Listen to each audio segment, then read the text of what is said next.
Hello and welcome. It is Sunday, it is afternoon, and it's time to maybe even be a little productive. This week, I'm your host, Morgan Hazelwood, and I have the one, the only Doc Coleman with me. Say hi to the nice people. Hi, nice people. um, so today I actually pre-gamed. I already had a bunch of truffles and some toast, so I might not need snacks during the stream. So, Could so you were happen. pre-snack. I pre-snacked. So, uh, so how was your week? How are you doing? Um, eh, I'm here. I'll be honest. I'm not feeling uh, uh highly enthused to be productive, but I got to get this story finished because I'm coming up on deadline soon. So, uh, On the new deadline. uh, no, I'm still talking about a short story that's due at the end of this month. Oh, that one. Okay. Okay. Yeah, Sure. and it's like I would love to get it done today or tomorrow, but Yeah. um, Yeah. But for right now, I'm going to be the poster child for continuing to work when you're not feeling inspired. This is what it looks like. I mean, sometimes I call it the just 5 minutes. Either I get 5 minutes of it done and then I stop because I'm really not feeling it, or I get five Mhm. minutes done and once I get into it, I'm okay. But in any Yeah, well, case, I know where that's part. I am on that project at least. Yeah, that's part of my whole aim low and overachieve. It's like if I can get 250 words, then Okay. I've written for the day. And but odds are, if I get 250 words, I'll get 500. If I get 500, I can probably get 750, et cetera, et That cetera. sounds like my step count. Yep. This is kind of how I get through NaNoWriMo. But Do not ask me what my step count is. It is in the not a triple digits. oh, really? It's not good. Okay. Luckily, I'm playing Beat Saber tonight, so Yeah. I was gonna say it's like I don't worry about my step count. I just figure out when I can play Beat Saber. yeah. So I see in the audience we have Jonathan Rossignol. Hello. I think this is your first time at the stream. If not, I'm horrible with names, but we're happy to have you. We are doing productivity sprints where Doc and I, and if Sako shows up, we chat for a little bit. We chat with people in the audience and, we talk about what we're working on and any Mhm. overwhelming writerly questions or non-writerly because we're not that focused. We eat lots of snacks and we do 23-minute sprints, two or Mhm. three usually during the 2 hour stream. So Um, if you'd like to join us for the sprints, go ahead and put in the yeah, chat what it is you're going to be working on. yeah, Um, because we'd like to know what you're up to too. yeah. And we have some people come just eat snacks. We have some people doing laundry. It does not have to be writer related, even if we're doing writerly stuff. So, okay, Jonathan says this is his first time. Yay! He's active on the AuthorTube BookTube Cool. community. That's awesome. I know Yeah. it. This is as active as I get. So Yeah, with it being YouTube and you got to find the hashtag.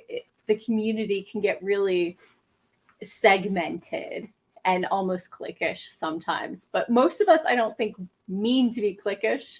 We just find the streams that are at a good time for us, and we fall into regular habits. But yeah, it's kind of more about the people that you know than what you're trying to do. Yeah. Uh, but I love connecting with new writers. Tell us what types of things you work on. I am a fantasy writer, uh, predominantly, although I'm still waiting on feedback from my final beta reader. I'm going to reach out to them this week for my space fantasy and hopefully get started on that by the end of the month. But today I've got a lot of housekeeping stuff I need to do. The convention I volunteer with, I have done nothing since it wrapped last year and I got off the board. And it's January, so we need to start doing stuff. So I've got a Mhm. checklist to work my way down today. So that's what I'll be working on. Doc, you said you're working on. I'm working on a short story for an anthology, which is kind of it is a sort of a steampunk take on the world of Edgar Allan Poe. Oh, And it's for a convention coming up in April. That is the first. This is the first year we were that it's being had, and it's the Telltale Steampunk convention, and the story is going to be used both as part of an event for the convention and as part of an anthology. That's going to be published hopefully in time for the convention.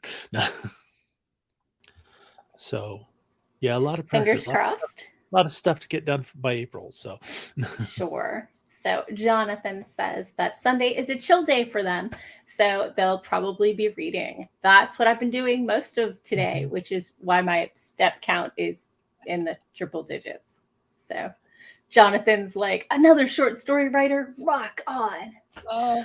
in full disclosure, I'm much more of a novel writer, but I do occasionally do short stories to have smaller tie-ins to be able to promote my work. But and also sometimes you have story ideas for your stuff that don't make a full manuscript. This is true. No. So I am mostly a novelist, but I do dabble. I have one short story out there, and they actually paid me for it, so that was exciting. So yeah, awesome. Jonathan writes shorts as well. It is a super fun format. I get really excited about the world building and exploring the characters, and next thing I know, I'm past short story stage. Yeah, I tend to write to the length of the story I have in mind, and sometimes that means I sit down to write a short story and end up writing a 14 or 15,000 word story, which is technically what is it, a novelette or something like that. I think so. Although if you really if you self-publish, novelettes are a great length and people, work with them pretty well. If you're, trying to get a hard copy, maybe combine 2 novelettes and roll with it. Oh, you put them in collections. Definitely put them in collections. Yeah. Sorry, I had a fidget and I just dropped a piece of it. So well, I see that the it's like it's supposed to be a pencil topper, and it has like a little magnet ball on the end. And I was worried if I leave it there, Catticus might swallow it. So that would be bad. That would be bad. So although he is napping, he had some good mama lap time today. And so he doesn't. That, sorry, Jen Writes Romance is here. So I was going to say hi to Jen. Yes. Hello, Jen, and welcome. So you were talking about Catticus napping, and I'm being invaded on the couch by my cats. So he seems to have settled down, but today is in fact the best day of the week. So if he gets a little rambunctious, I will be giving him his gushy food because it's gushy food day, which, as everyone knows, is the best day of the week for a kitty. So, okay. Well, Jonathan's got a book to read. You've got a short story to work on, and I have a lot of things to schedule. Oh, Jen says hi to your orange baby. Well, she's more of a gray, but yeah, I guess she could look like that in the light, but yeah, this is Gilly. Gilly needs more love. Oh, and she's done. Yep. She decided to complain about a Trill lying in her spot on the couch. So. Tisk. Jen has one of those. An orange baby? Aw. So what do you say about being productive today? What do you think? Should we do it? We should probably do it. We've got more people. Hello, Savvy, and welcome. Happy Sunday to you as well. What are you working on? Are you just hanging out, or I know Sunday is, lay back and relax time for a lot of people. It's just one of the few times I have that I can consistently Yeah. It's log it's time. it's either lay back and relax time or do all the stuff you promised yourself you'd do this weekend that you didn't do anything towards on Saturday because you were I, trying to have a good time. oh, okay. I will tell you what I did yesterday next break. Okay. But for now, because Savvy is working on a new Valentine's Day romance. So that's super fun. Cool. So We have we have a timer because Morgan is easily amused. It's 23 minutes for 2023. So let's go ahead and get started. Grab a snack, grab your book, or let's get to writing in 3, 2, 1, boom.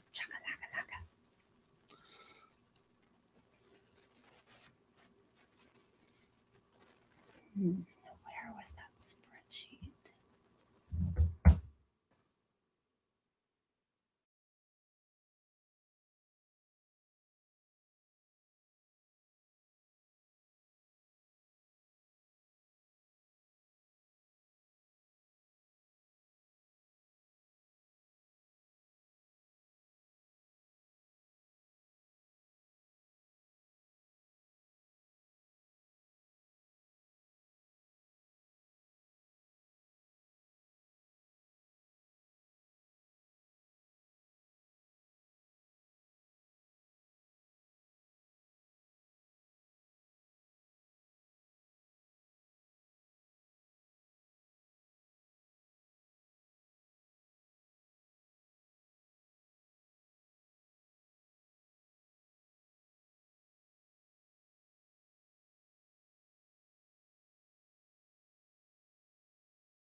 And we're back. Oh, how was your sprint? Actually did pretty well once I got going. I got 397 words. Not bad. And you're like really need to hit was 250, and you already beat that on your first sprint. On my first sprint. Yeah. Are you just like patting yourself on the back now?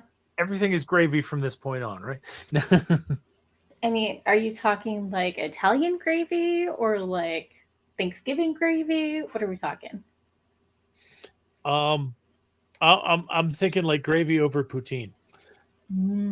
So cheese. Cheese involved gravy. Yes. I mean, I'm a huge fan of cheese, so I can support this. Yes. So, I got some documents moved and shifted around, and now I'm updating last year's text press release so that it can go into the flyer and stuff like that. Mm-hmm. So hopefully that should get sorted pretty. It's going slower than I'd hoped, but it's not too bad. So I'm just looking at author bios that are like 3 pages long, and I'm like, where's your 1 paragraph version? Help me out here. Is this because the authors are just flinging random bios at you, or because nobody specified a length for the bios? Oh, it's because I hit the website, and the short bio refers to what they have on their blog rather than about their writing stuff. Mm-hmm. And so they have the 2 paragraph about with like the list of 20 awards, which is, why we invited them. But perhaps that's not what we need to list. Yeah. Like, has won numerous awards, including, and then we'll call out like 3 or something. Yeah. But yeah, so that's what I'm working on right now. Marketing material, but not for myself.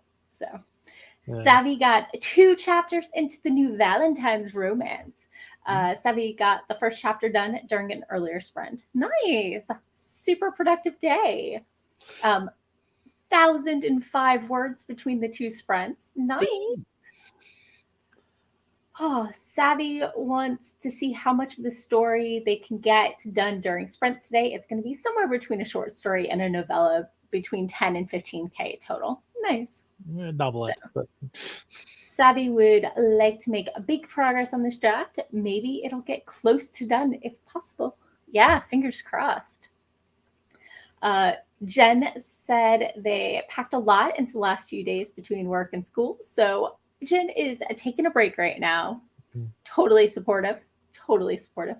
Oh, Savvy says the sprint was 1,005 words. The earlier sprint was 1,500 because Savvy is a typing machine. Apparently.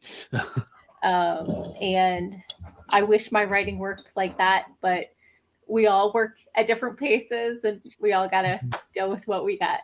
So Savvy says taking a break is important. I feel you. Yeah. So did you want to hear? Oh, okay. Jen says Jen needs to work up the energy for Jen's stream later. Yeah, I get that. So yesterday was super exciting for me. I have been playing in a D&D game since my sister gave birth to her eldest, who is like 11 now. And after a TPK, which is a total party kill where everybody died, we shuffled a couple of the players. Everybody dies. So I think this is like the 3rd campaign, same core group with a couple people swapped. Mm-hmm. We just finished the longest escort quest in all of history. Okay, probably not. How long was it? It was 3 years and 9 months. Sheesh.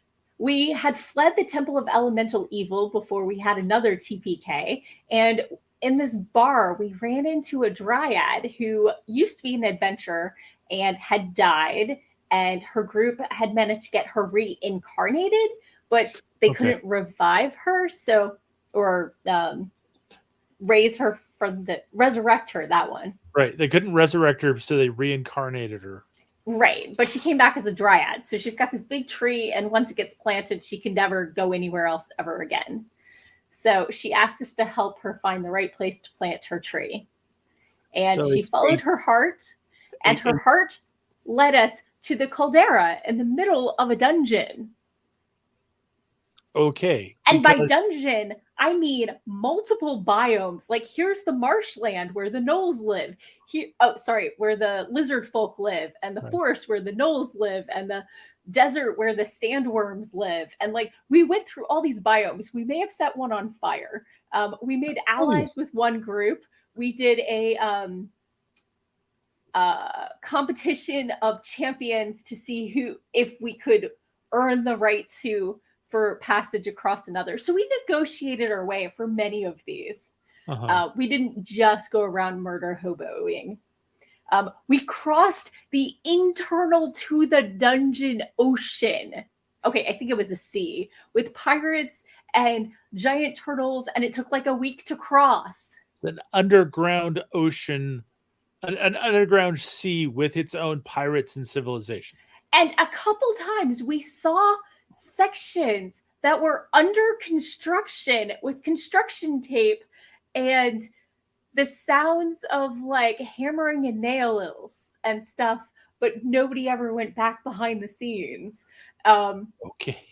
So we made our way to the caldera where she's like, this is where my tree wants to be planted. And then we're attacked by elementals and we defeated them. She plants her tree. It suddenly grows to full size.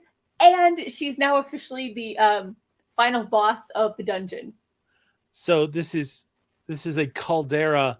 This is the opening of a volcano. Yeah. A very dormant one. It's a little bit dirt and a lot of meadow. But yeah, it's a caldera. Yeah. So that's the heart of the dungeon. And a door opens and we're like, peace out. At least we don't have to backtrack through the entire thing to get out of here. So she plants her tree, it grows, and then you have to fight the person you. No. We fought before she planted her tree. We defeated the bosses of the dungeon at level 6, so it's not a super beast. So dungeon. It's just when you said that her tree grows up and she becomes the big boss of the dungeon. Yep. So we defeated the big bosses. She plants her tree. Her tree immediately goes whoosh, and she's super powerful. And she's like, "Yeah, it's probably best for y'all to leave. Thanks for getting me here." But she's the new big boss, but she's not going to mess with you now. She's going to let you. I don't think that nobody actually seemed evil. It's just like the dungeon wants to be populated and will do things to rearrange and make sure that somebody is in each section. It was weird, but not bad. So we're taking the portal out. But yes, 3 years and 9 months of an escort quest. We were this close to assuming she was actually the killed final boss from this and was going to go big bad and kill us when we got there. So I'm okay with how it worked out, but it was in a way. This kind of sounds like y'all were working through so it's kind of like not Westworld but fantasy world where it's a giant. Yeah. It's a gigantic amusement park that has to be stocked for the customers, and your job is to deliver one of the major hosts. Pretty much. Although we didn't actually get paid, our payment was the friends we made along the way, or the loot we got along the way. I'm not really sure. Your payment was the loot we stole along the way. I mean, we earned our passage across the ocean by our cleric healing sailor diseases. So yeah. In defense of our GM, it was in fact over pandemic. We took a year off. There were actually, and we only play once a month. And some months it gets canceled because of scheduling or COVID or holidays. So we actually have only been on this escort quest for 17 game sessions. So it was super exciting. And then I drove to Baltimore to help celebrate the club I volunteer with, the Baltimore Science Fiction Society, to celebrate their 60th anniversary. And on the way there, I hit some road debris. And I was like, well, the car's still going. And then when I go home, I find this in my bumper. Ah. You seem to have been lanced by a branch. Yeah. So there is a hole in my front bumper. So that was my excitement of yesterday.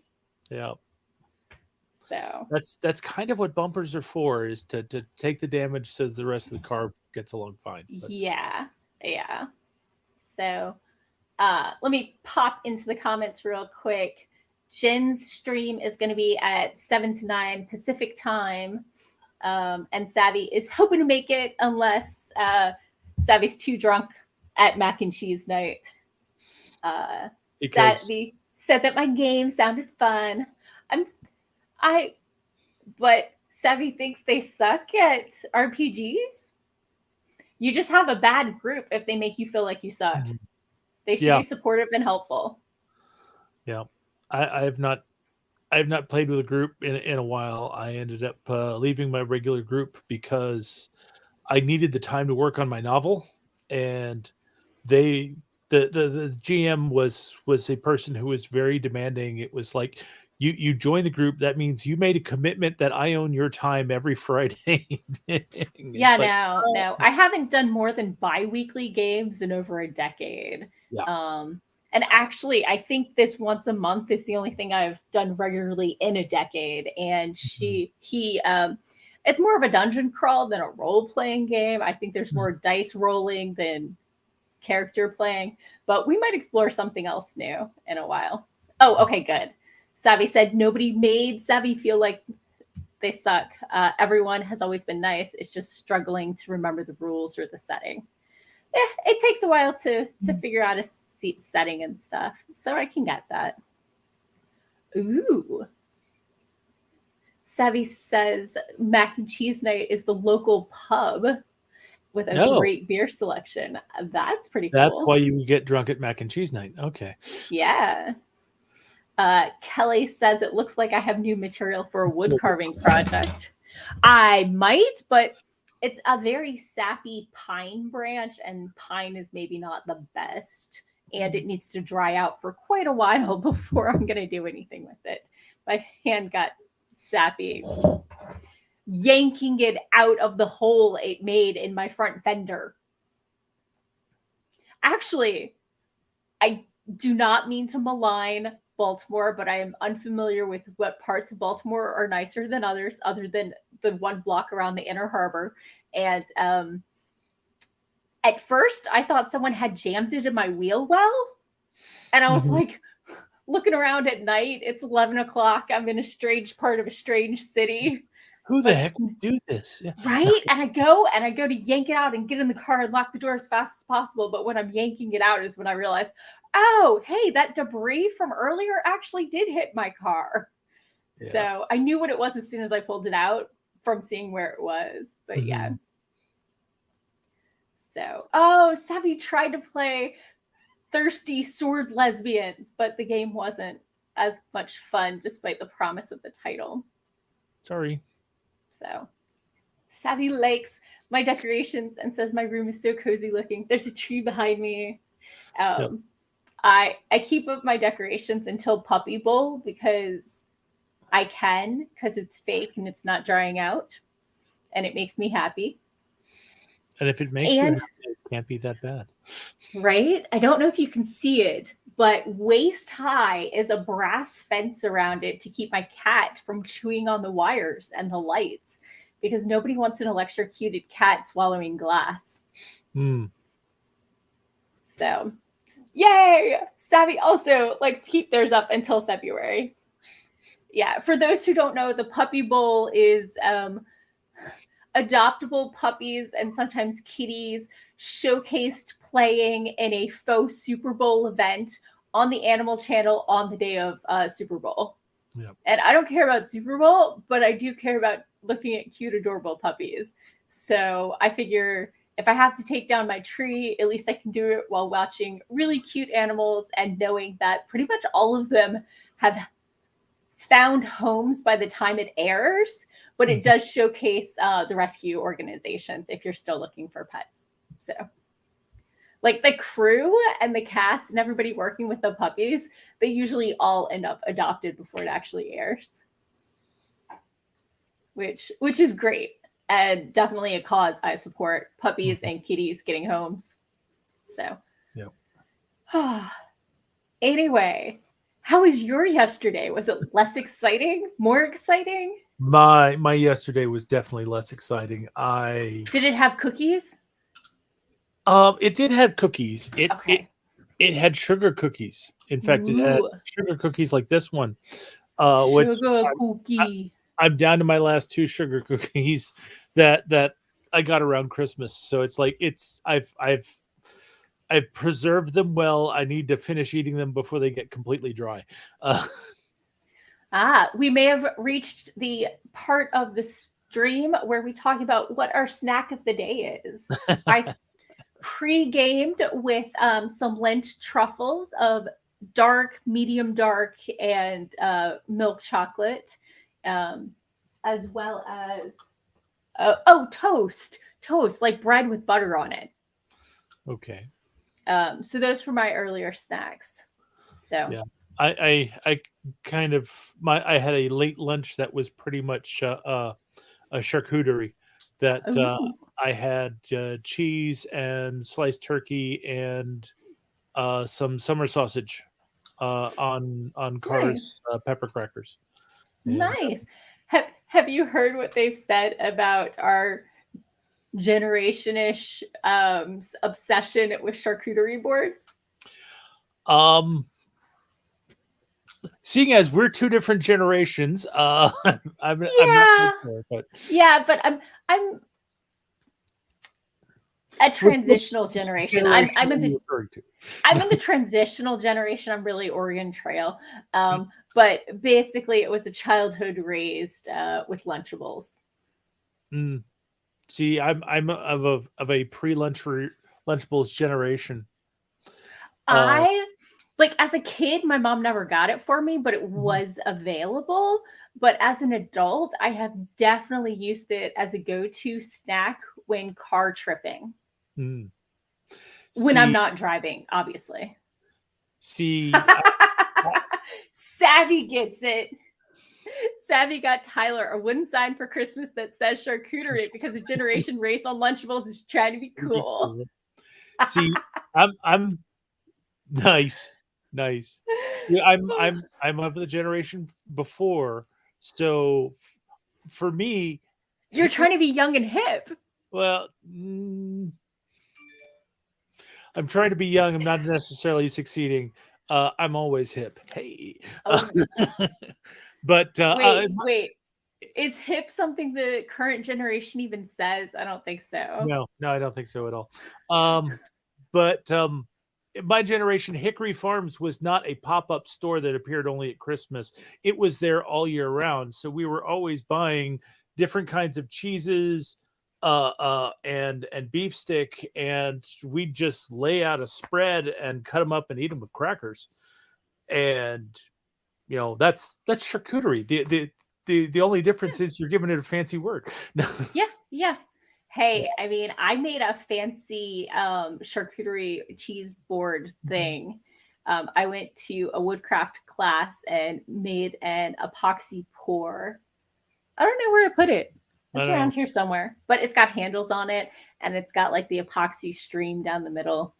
Yeah, but for my generation, eating cheese and crackers just means we're too lazy to cook right now. So traditional. Oh, well, I mean, wait, weren't you the latchkey generation? Yeah. So Jen says, I think back to pop-ups at the mall for last minute gifts. Yeah. I'm from the middle of nowhere or middle of everything, but not actually anywhere.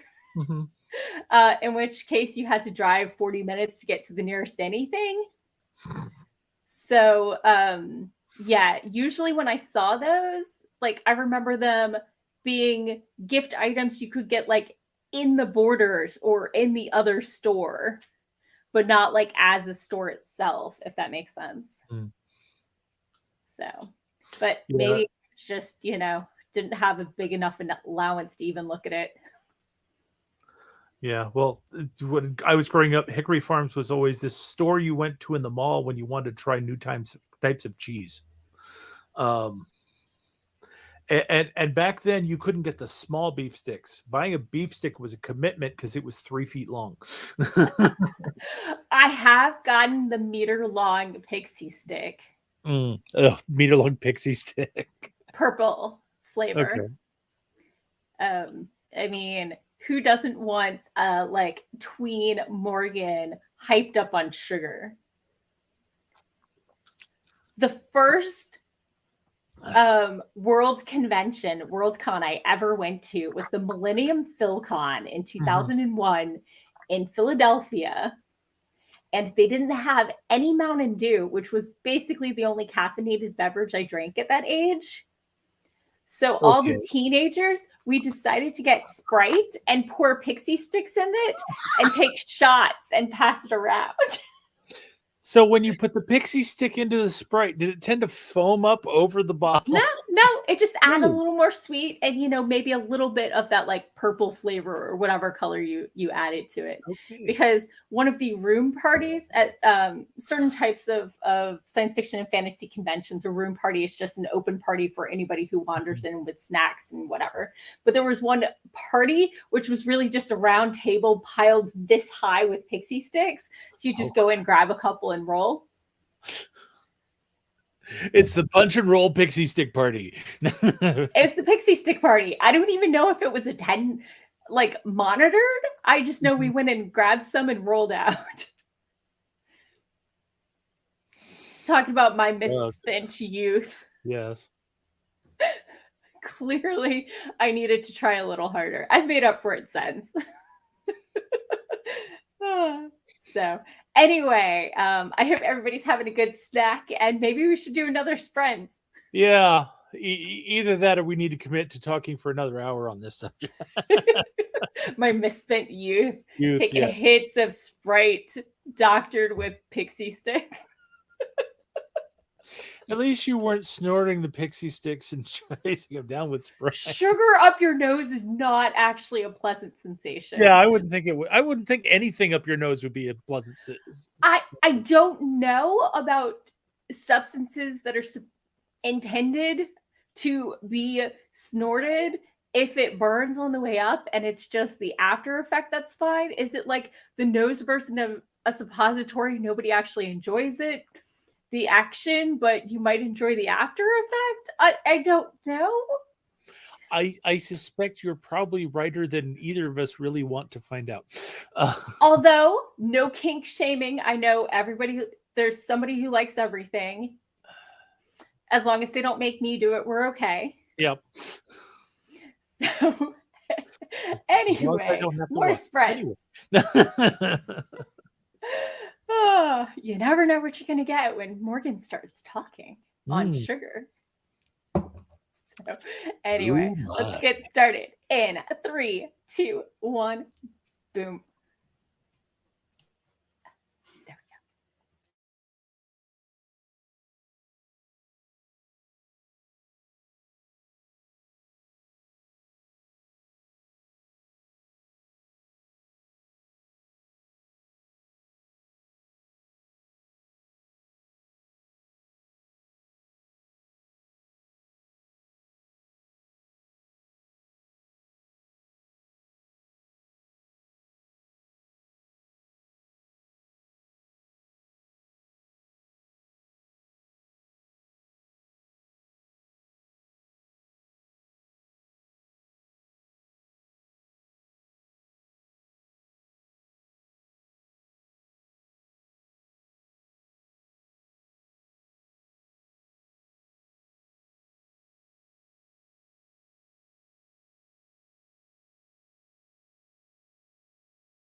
Okay,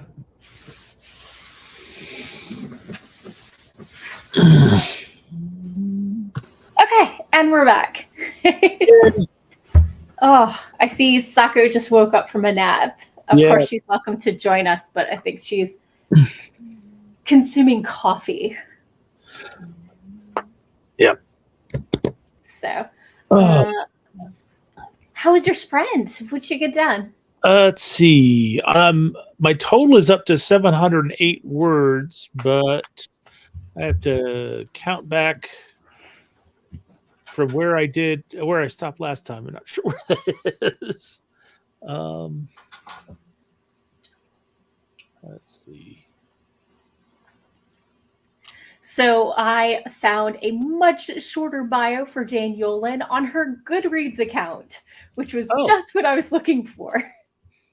Yep, that works. Rather than her blog-oriented bio. So. Yeah, I think I had something like 350 words. Yeah, that sounds about right. Somewhere in that neighborhood. So another decent sprint. Nice. So I had to write a bio for one of the people, but luckily I know who they are. It's a very short bio, but our musical guest of honor this coming year is Fletcher Moon. Okay. Formerly of the Pirates Royale and currently of the culture of beer. So with Jane Yolen, we've got stuff for kids and their parents. And for Fletcher Moon, we've got stuff for older people, people over 21, and, people who like to party. So popping over to the comments. Hello, Coffee Create and Connect 3C. Coffee is in the tub writing the old-fashioned way, is liking their story so far, but is on the fence about how to approach the intimate encounter that's about to happen. This should be interesting. Whoop. We both tried to add her at the same time. We both tried to add Sako at the same time, yes. Hey, Sako. Hey. Get off my cookie. Are you looking for advice or just trying to decide how you think it works best for the characters? I hope it is the latter. And because that's the exciting part for me, is coming up with the inciting incident and any encounter that they have, whatever conflict that might be. That's my bread and butter. Characters in trouble. I have to remember to stop making things so easy and go back and make things more challenging, because I'm like, okay, this is what I wanted to happen, and then I go back and you're like, well, then I go back and make it a little harder to have gotten there, but the flow is still the same, if that makes sense. Yeah. So I got you. I just like being nice to my characters because I like them. You also get invested in characters in a way that you commiserate with them a little too much, too much, morbidity, kind of it upsets you when a character has to face stuff like that. I think some of it is me figuring out what direction I want the character to go. Okay. And so the more impediments I put, the harder it's for me as a writer to see what direction I'm going. So when I go back, I'm like, well, it's not going to be that easy. What sort of things are going to be in their way? So some of it is me figuring out exactly how to get from here to there. And then, I understand things can be challenging. I understand sometimes you got to kill someone. Metaphorically on page, I am not advocating murder. On page. I'm not actually advocating murder unless it's of characters that don't actually exist. Fictional characters into life and death struggles. There we go. Exactly. So it's not that I avoid conflict. It's that I end up going in the path that makes the most sense. And characters don't always make rational choices, and just because the main character wants to go in this direction, it doesn't mean everyone else is working with them. Everyone has their own motivations. So, when you get back after having run away 6 months ago, maybe mom and dad aren't talking to each other anymore. See, I find myself having a different kind of reaction as I know where my characters are and where I need them to go. And if I'm having trouble getting them there, then it's like, okay, so I'll throw something at them to make it harder. And having them react to that suddenly makes it clear how they connect from that position to the next position. I end up getting so sidetracked, I never get back on task. And so I need to know what the path is before I can put the impediments in sometimes. Yeah, that's what I do for sure. Yeah. Like and like I know a direction, but I don't necessarily know the path until I write it, if that makes sense. It does. It does. Okay. Something tells me that we have a very similar like outlining process, where half of it is pantsed and half of it is like bullet points. Yeah, I this is have definitely tons the of Planter Club. Yeah. I'm afraid that I'm not sure if my last story wasn't ready to be written or if I had too many bullet points, and so I went from point A to point B without letting the story progress naturally. If I stymied myself by having too many bullet points, I'm not sure. Or maybe the story wasn't ready to be written yet. I don't know. So I'll find out when I come back at it again later. You can always add more complications when you come back to it. Oh, yeah. I went to a talk by Connie Willis, who is an amazing writer, and she was saying, nobody has to know what order you wrote this stuff. You can go back in and layer in the intricacies and plot twists and stuff. Yes. You can have it. You can write backwards. Yeah. I just find that some of my best stuff always seems to come out when I'm looking at the story and saying, this is too easy. Something needs to go wrong here. Right. Yeah. So popping back to the comments, we got an Eva. Hello. Eva just stumbled to their seat. Savvy is still on a writing roll with 1,264 words in that sprint. Is up to chapter 4, I think, for today, but also for the Valentine romance, because Savvy is a typing machine. Yeah. It's true. Savvy, I want to know if you outline. Yes. We talked about this last time Savvy was on. Yes. Savvy extensively outlines. So outlining works for that. So for coffee, it feels great after a challenging day to just have a beer in the tub and write. I need to add that to my self-care things. Like I need one of those boards that you put over your bathtub so that you can. I mean, I hear people talking about writing in the tub, and I've seen the second. I've seen Glass Onion with the detective there on his computer in the tub, and it's like, to me, it's like, no, electronics do not belong that close to the water. I know of some writers who have used like tablets in like a Ziploc bag. Oh, that's funny. For me personally, I don't like baths, so it's my problem is I need to soak between my shoulders and my neck, and you can't relax that and do anything else. But also in a tub, you can't actually relax that and not drown. So hot tubs where you're sitting work better for me. Yeah, I think I would be much happier with a hot tub and dictating software. Yeah. It's really hard to get this bit relaxed and soaking without overheating or drowning. It's a problem. Yeah. At least in traditional bathtubs. Yeah. So. Yeah. So I just do hot showers and I'm fine.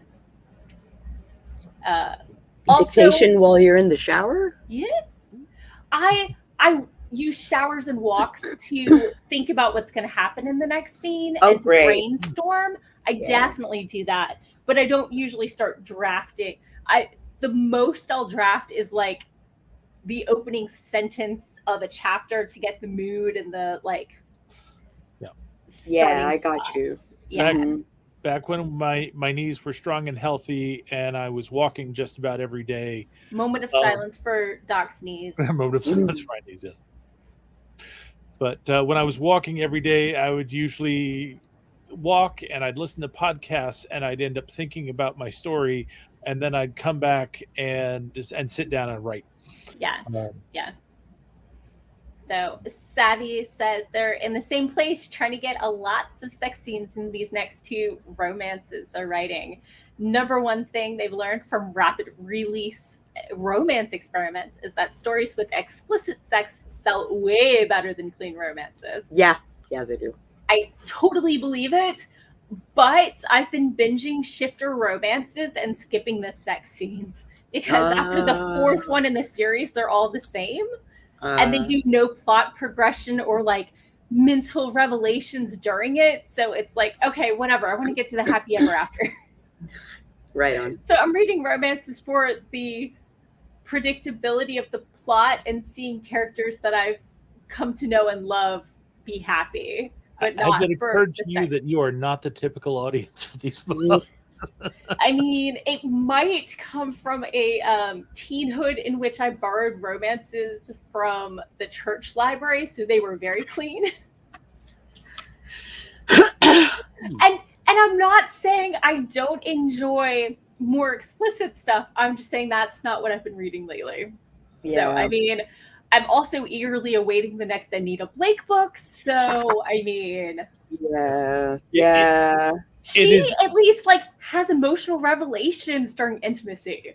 Yeah. Like even if there's too much in some of the books. Even if there's too much. There's usually a point to the sex. Yes. Mm-hmm. Yeah. Like so. Yeah. Yeah. It's a joke in my household that we refer to all romance novels as dirty books. So, let's see. Coffee is writing about a quote-unquote straight woman, or a woman who thinks she's straight, who ends up having an encounter with a woman. She's always been curious, and the opportunity presented itself. Nice. That kind of encounter. Yeah. Eva's agreeing that explicit sells better.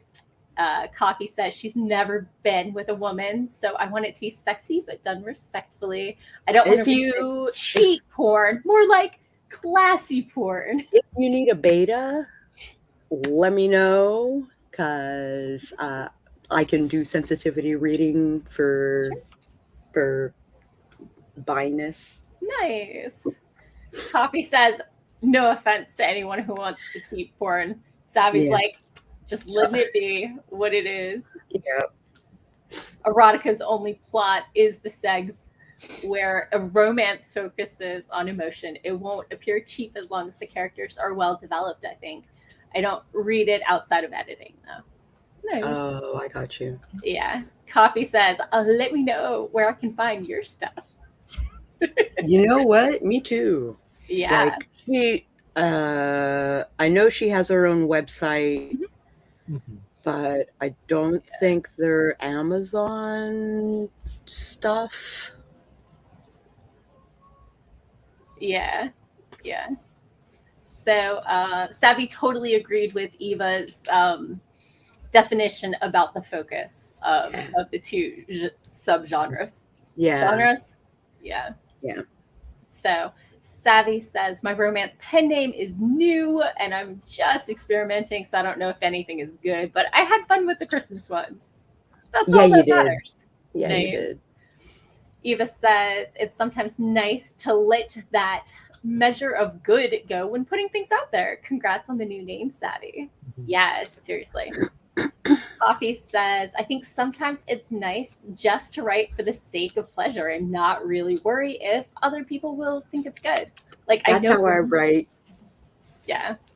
I know for me, if every time I sit down to write, I have to write something that will be of interest to someone else, it just feels like too much pressure.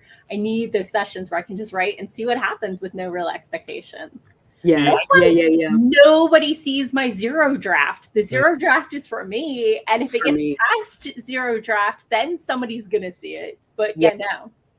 I have to do my revisions before anybody else can see it. I check it over Unless for it's- coherency. Unless it's Flash. Yeah.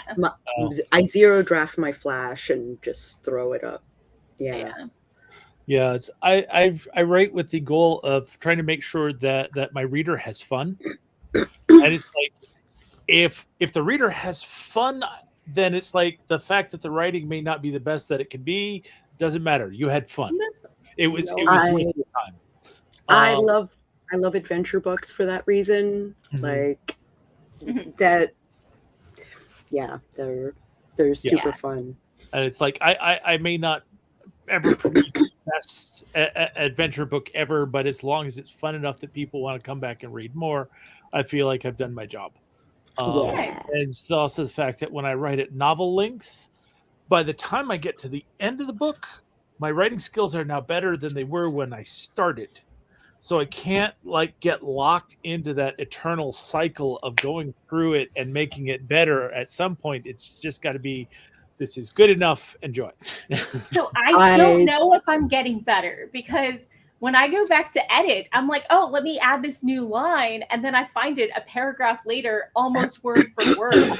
So I don't know if that's consistency with voice or I'm not growing as a writer. Maybe both. Both. Definitely consistency with voice. Yeah. Because I've found that I have done the same. It's like, didn't I put this in there? And it's like, oh, it's either 2 paragraphs later or 2 paragraphs earlier.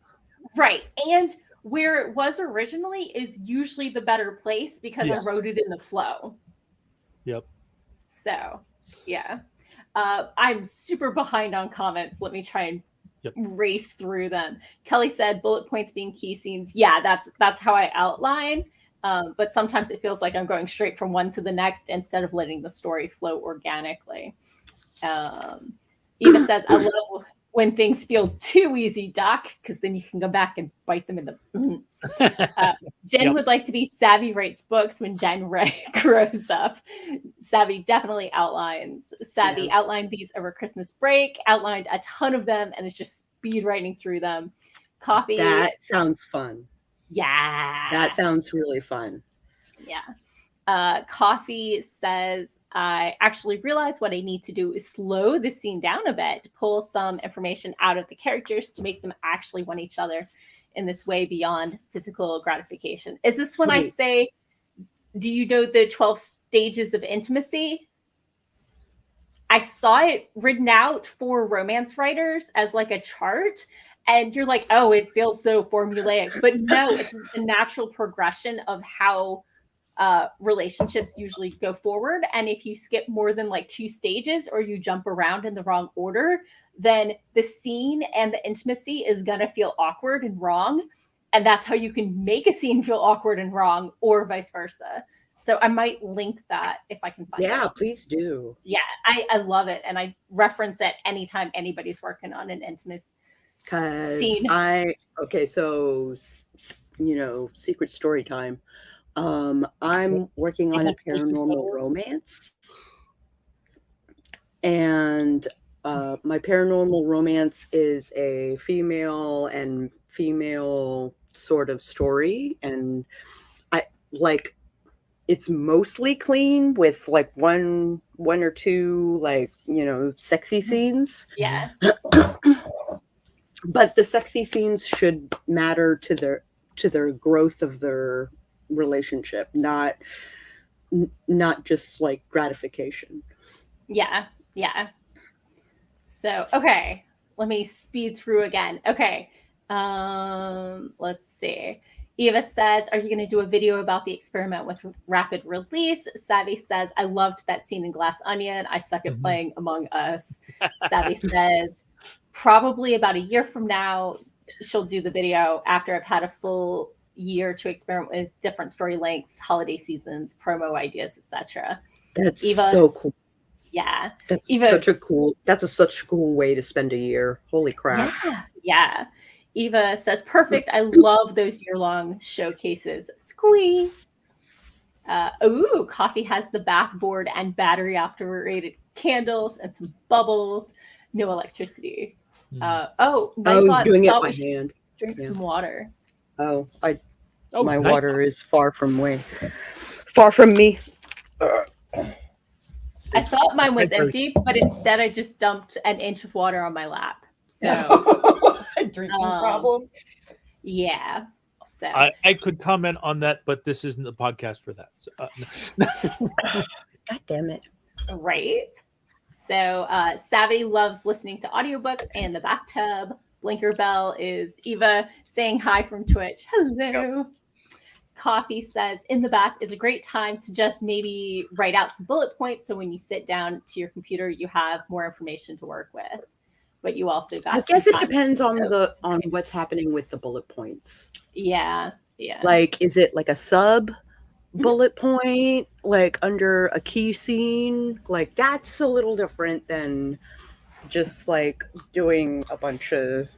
well, I've done short stories where I've written out what I call a beat sheet. Was basically Me too. before I started writing, I planned out what were all the important points that I wanted to happen in the story, and made sure I put them in the order, and I pretty much wrote off of that. Yeah. I can definitely see how that's helpful.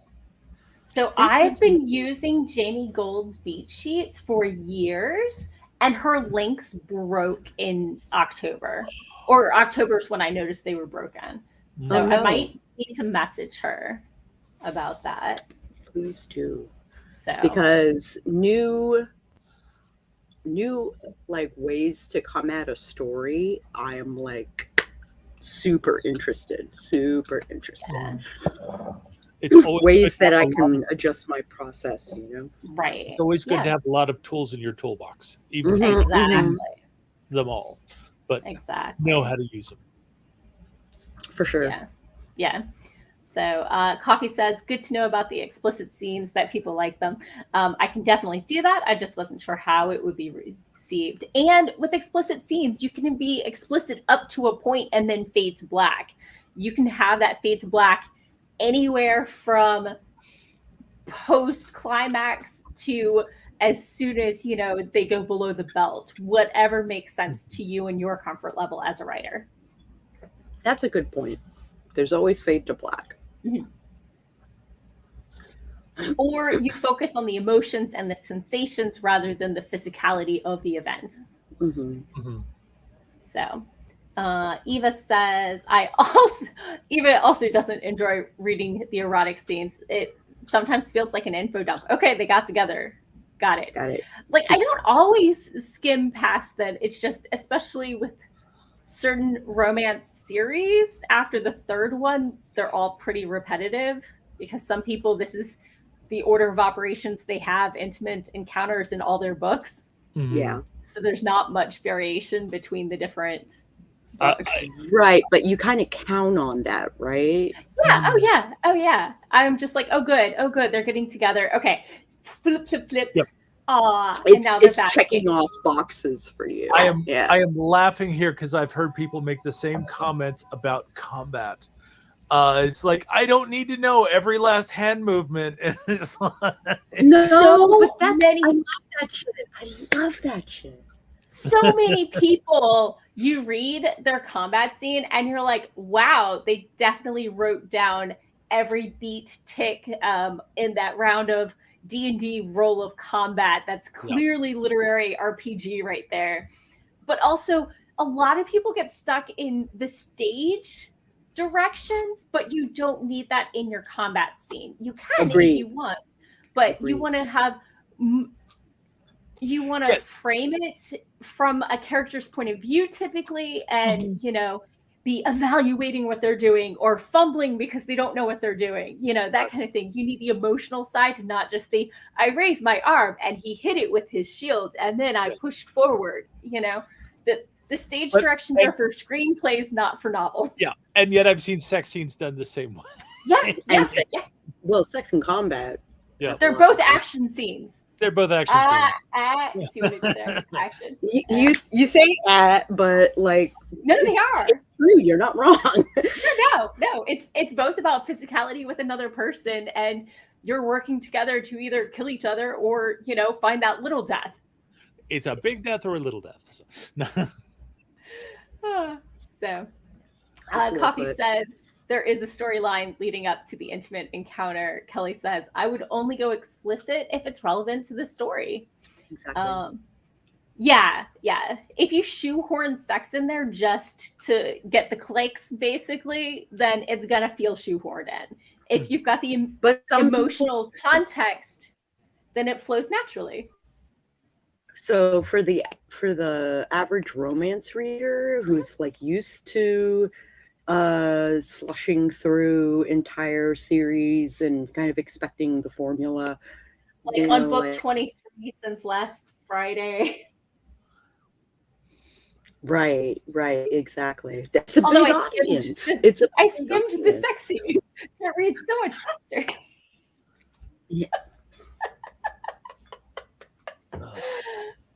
Oh, sorry. I didn't mean to cut you off. Carry on. No, that was pretty much what I was saying. Okay. Yeah. Eva said would suggest I would go explicit to sell stories, but I prefer writing stories without a focus on romance or sex at all. Writing and publishing are two different beasts. So Savvy says, all my romance stuff is Amazon exclusive under a new pen name, and I keep my main name for my more literary stuff and my dog books. Right on.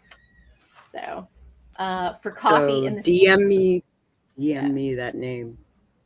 Definitely. Yeah, I definitely have romantic themes that cut through my storylines, but it's also told first person. So it's like, if there's going to be a sex scene explicitly, that means that the character has got to be willing to tell you about how they had sex with someone.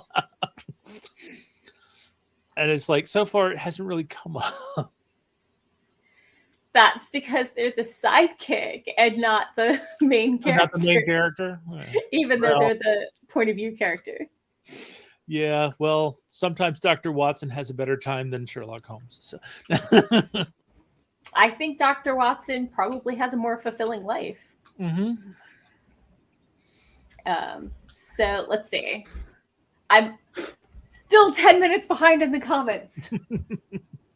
Coffee says, in this story, the main concept is how lonely she has been married to a man who stopped showing her any affection and fulfilling curiosity. It's not just about the sex, although that's great too. Yeah, intimacy, even even if it's emotional intimacy without the physicality. Kelly agrees. He says, I have this SFR, I don't know what that is, science fiction romance in which there isn't even a on-page kiss. Eva says her love language can be answered by this woman, and her vulnerability at feeling neglected could be plenty to remove the cheapness. Though the infidelity remains, some readers will care either way. Although, I mean, maybe he said, let's have an open relationship, and he's off, doing his thing. But anyway. You speak from experience. Or it may turn out he doesn't have a thing. And that's part of the problem. I mean, that's his insecurity then. Or maybe he's asexual. But they should have that discussion. And both people should be able to get their needs met in ways that the other partner is comfortable with. So Savvy says, yes, the goal is that the reader has fun. I love that, Doc. So you got to shout out Doc from Savvy. Yep. So, Kelly says, not only is it not on page, it's not off page either. It's the emotional intimacy. So Coffee says, definitely agree. You can't please everyone, so you might as well please yourself, considering you're the one putting all the tons of time and effort into the story. Right, which is like kind of the struggle that I had with my Damned Hitman series. Like, I wrote it for me, and I was like, would anybody else even like this story? Like, I don't know. So I'm going to chop it up into scenes and put it on Bella. Ooh. Oh, yeah. I remember you talking about that. So Eva suggests stop editing your work after a certain point 3 times. That's my recommended limit for self-edits. Trust your readers more than you. Yeah, same. I usually do 1 round and send it out to people for reading, and then I'll incorporate their feedback do another read through, and then send it out again. And usually twice is it before I start querying. Let's see. Having sent it out and incorporated. I have my edits. Yes. I have beta readers and edits from their comments. I have editor edits from their comments. And then it's a question of, do I send it back to after I've incorporated the editor's comments, do I send it back to the editor to make sure I haven't broken anything? But you need the editor because you're self-publishing. Yep. I'm sending out to agents and stuff at this point. So everyone is going to have a different vision. Right. So. And it's good as a adventure writer to have an editor that kind of like already understands that and doesn't try to change your voice. Always get a sample edit of like a chapter or two and make sure that they're not editing your voice out, because some editors just don't work for some people or some genres. Like you might work great with them on some genres, and then another genre they just don't get and they break it. Or at the very least, have an editor that understands that from the get-go that they're making suggestions based on their understanding, and you may not agree, and you may choose not to take those suggestions. So and you can still have a good editor relationship with someone who doesn't necessarily understand your genre, as long as they're willing to trust your judgment on your own genre. Right. Suggested fixes are pointing out what needs to be edited, not how you need to edit it. Yeah. Trust yourself in your story. I do developmental stuff. I send out rather for developmental stuff, like Morgan being the one who did it for my first book. And that book is only as good as it is because of her. So like, I'm still of the mind that you should do this like professionally and kind of like do a side hustle of editing. I did not do enough beta reading last year. I think I did one short story for my dad who blew up my inbox. But I think 3 full manuscripts is the most I can commit to in a year. Because I think that is more than... one to 3 is a comfortable space. But I don't like the fact I didn't do any last year. So especially for people who have critiqued for me, I want to be available to critique for them as well. Coffee says, yes, death by editing is the reason some of my work may never get published if I don't knock it off. Jen says, you got to put a fork in it and call it done at some point. Yes. You can always do a later edition. I attended a panel on editing, self-editing, and the guy said once you get to the point where in a revision round, you're editing less than 10%, or you're making changes on less than 10% of like the sentences, and you're rearranging commas, it's time to let it go.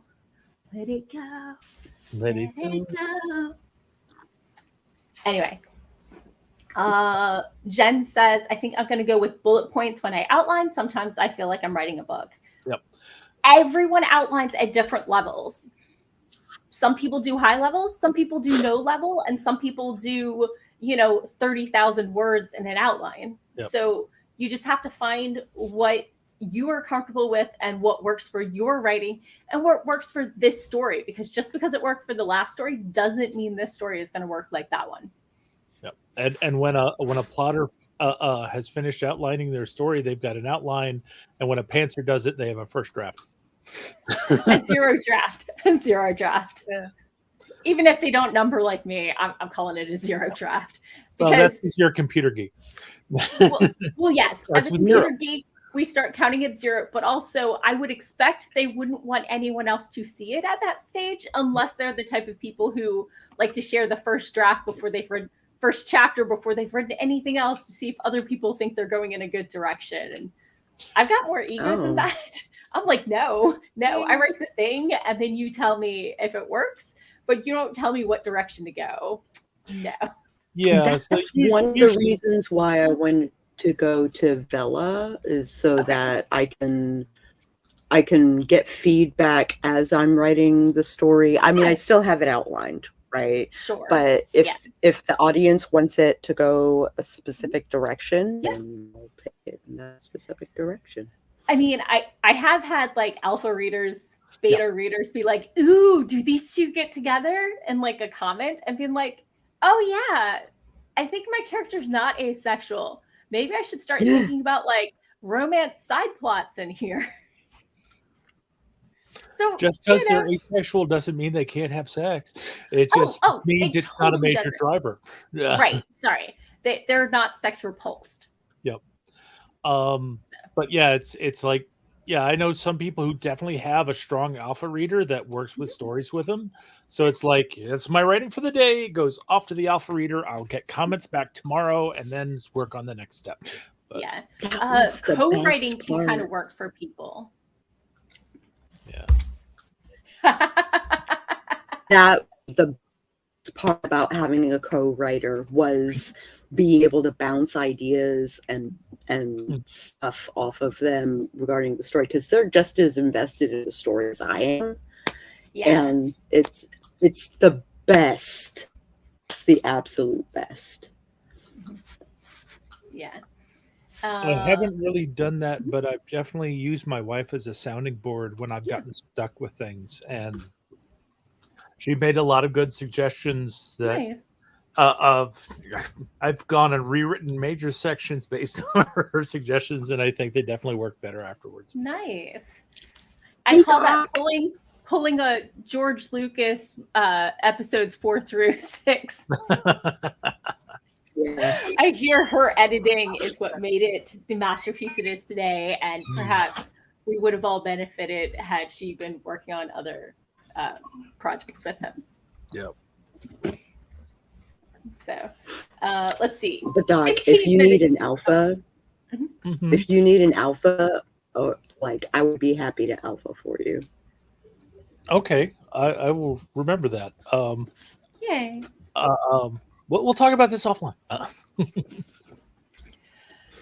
Let's see. Eva says, and the more you hang out with writers, the more editing you'll find yourself doing, as the talk is often about unedited books or poorly edited books. Ignore all of that. Coffee hadn't heard about the 12 stages. So I'm glad I could share that with you. I think it's super helpful. It's not an outline of how you must do it. It's an outline that shows the natural progression in a way that, you know, you can read and be like, oh yeah, no, that makes sense. That totally is how it goes, but it spells it out so you can do it less organically, because a lot of writers, you know, they're like, oh, I don't outline and I don't this, but they've read so much, it's intuitive to them. And that's, you know, so how they naturally do it. This is not an outline of how to write relationships. This is a psychological decomposition of how relationships usually progress. The 12 stages of intimacy, like physical intimacy, eye to body, you first see the person across the room, eye to eye, you make eye contact, voice to voice, you say hi, hand to hand, you touch hands, hand to shoulder, you put your arm on their shoulder or whatever, hand to waist, face to face, that's like the kiss, hand to head, you touch their hair, cradle their face, whatever, hand to body, mouth to body, touching below the waist, and then intercourse. So, and like, it's spelled out, but does any of that not sound like a natural progression? That is a natural progression. And I, so with my husband, we had known each other for maybe 5 minutes. I already wanted to put my hand on his waist. So, like, you can do it as quickly as possible.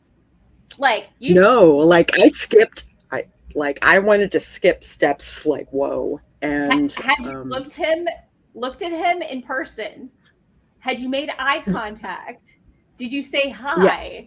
As long as you don't skip more than 2 stages, it's not like skipping. I gave him a hug. Or going out of in person. Yeah. Yeah.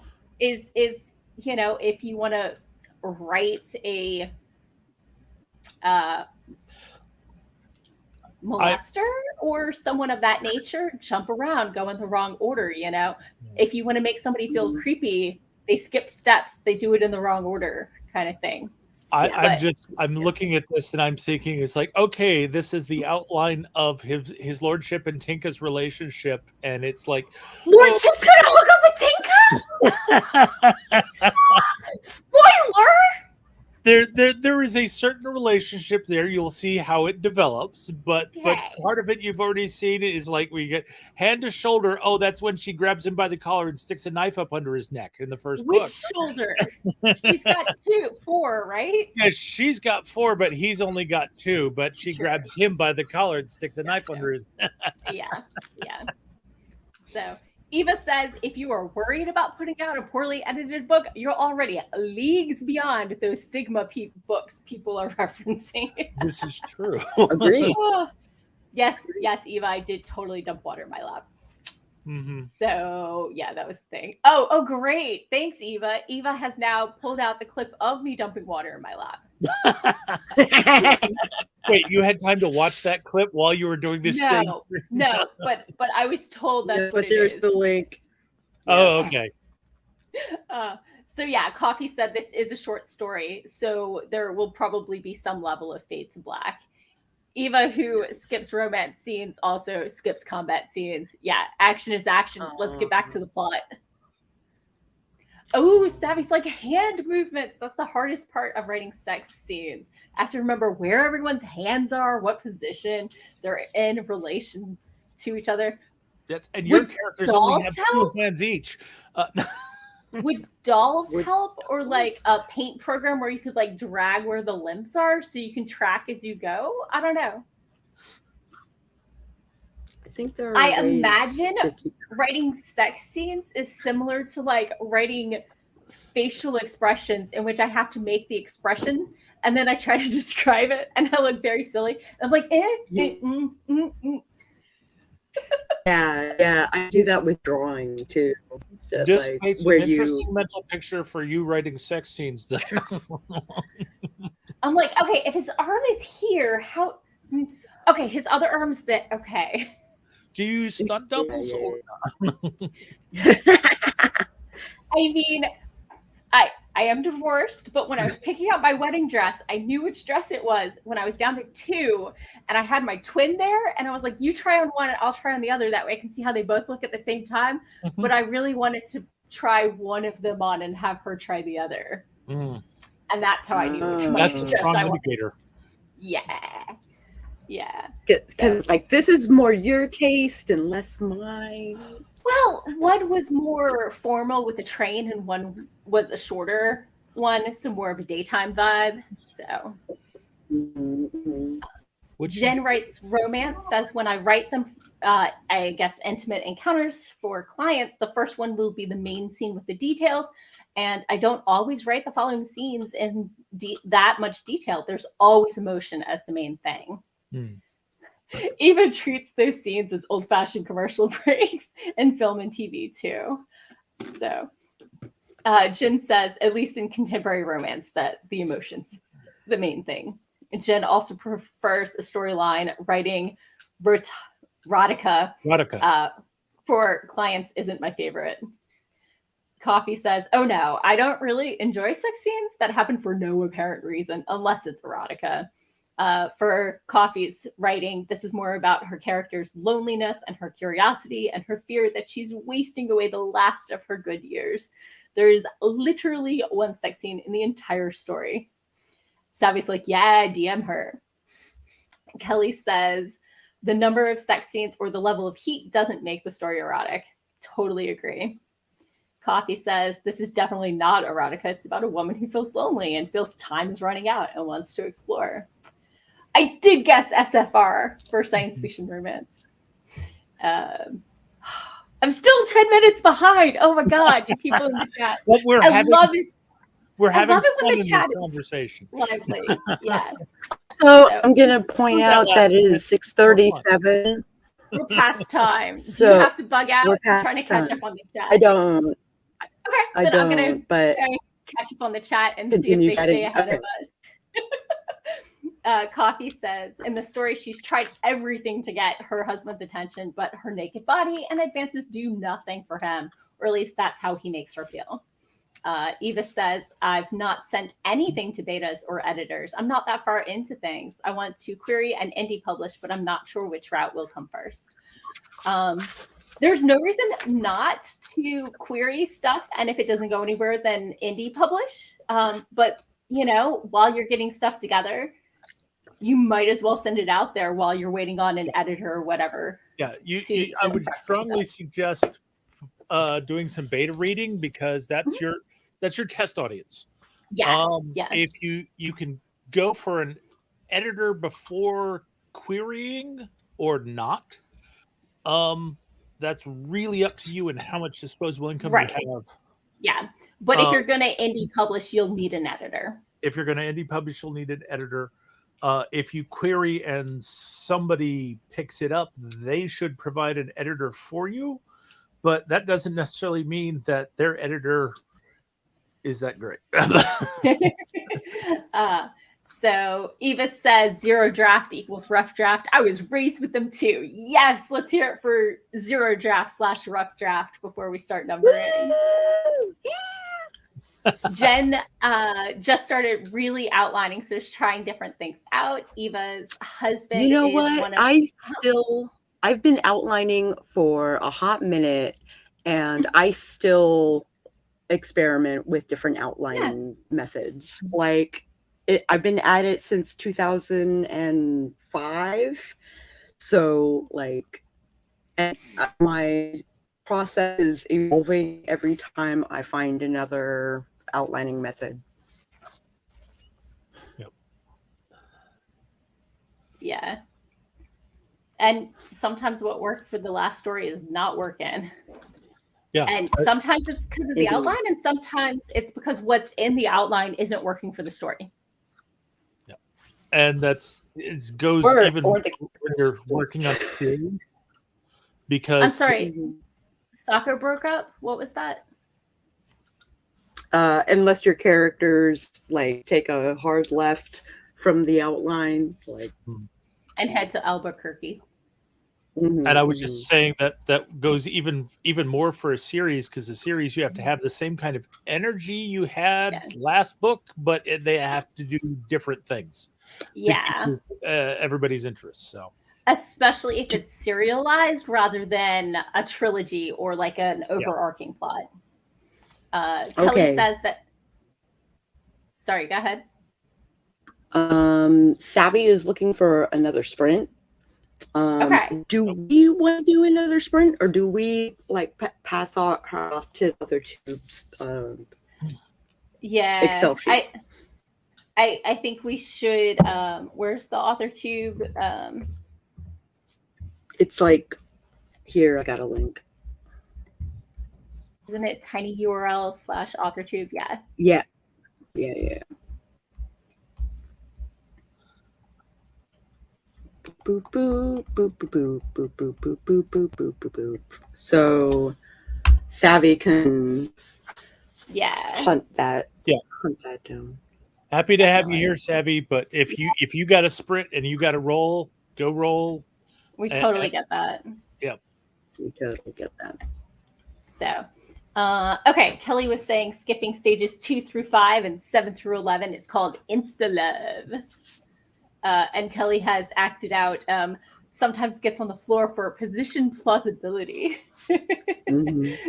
Coffee would like, sometimes sex scenes anatomically don't make sense to me. Amen. Yeah. So enjoy your sprint, Savvy. Thanks for asking. Sorry we didn't have it. Okay. Savvy's headed over to Kevin and Laura's. So enjoy. We caught up. Cool. We caught up with the chat. Oh my God. I thought it would never happen. So if you're looking for other author tubers or sprints, here we go. Sorry, we only got through 2 today. We were a little chatty, but I think it was good discussion. Good. It was really good conversation. I like that we get to talk shop for 2 hours, like. Unless it's NaNoWriMo, I'm happy to talk all the shop. So thanks for joining us, Coffee. And good luck. I hope it turns out great and that your character feels fulfilled and seen. Yep. So. But it's like one of the big things of my writing group is just writers being able to get together and talk about writing. Yeah. Because how many other people do we have in our lives that we can do this with? Right. It's one of the reasons why I like going to cons. Yeah. Yeah. I love geeking out about this stuff. And that's where you can find a great high volume of people where you can be like, oh, and this thing? Yeah. Don't you hate when that happens? Yeah. I love that. So, okay, let's tell people where they can find us and peace out.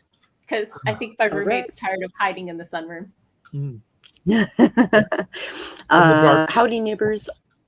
Yep. Howdy, neighbors. I am Sako Tumi, also known as Voit, and I write horror, and I'm a witch, and I'm a graphic designer, and a role player. And sometimes I combine all of those things. If you are interested in videos that pertain to tabletop RPG, like D or White Wolf or anything like that, I'm actually retooling my channel to kind of like aim towards that direction. So you might want to subscribe and possibly even ring that bell on the off chance that YouTube actually notifies you when I go live. And I will catch you guys on the flip side. All right. And I am Doc Coleman. I write about mad science, manners, and mayhem. And if you want to find my stuff, your best bet is to go to your favorite search engine and put in Doc Coleman Steampunk. And that will help you find my website at doccoleman.com, my Amazon author page. And there you can look at samples of my work and decide if it's the right thing for you or someone you love.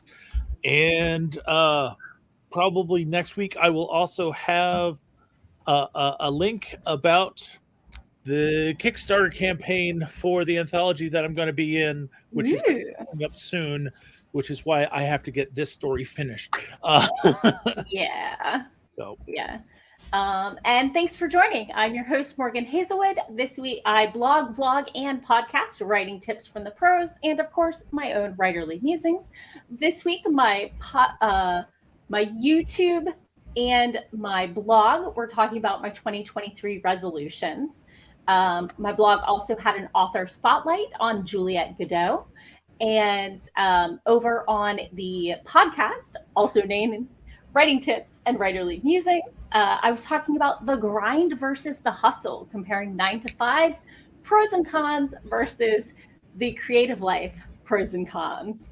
So check me out everywhere as Morgan Hazelwood, because I have a severe social media addiction, and I'll be back again next Sunday. So have a great week, and I'll catch y'all later. Bye.